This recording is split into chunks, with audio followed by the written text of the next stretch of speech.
You ask Tiger to solve. This deals with linear equations with one unknown. The final result is x equals 5/2. Let's solve it step by step. Group all constants on the right side of the equation. Add 1/2 to both sides. Combine the fractions.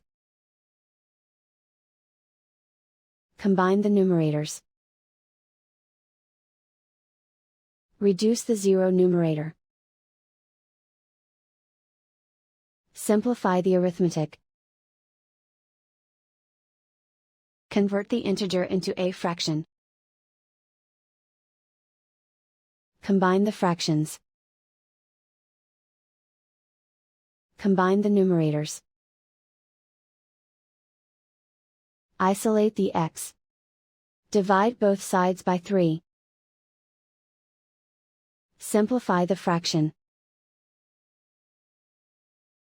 Simplify the arithmetic.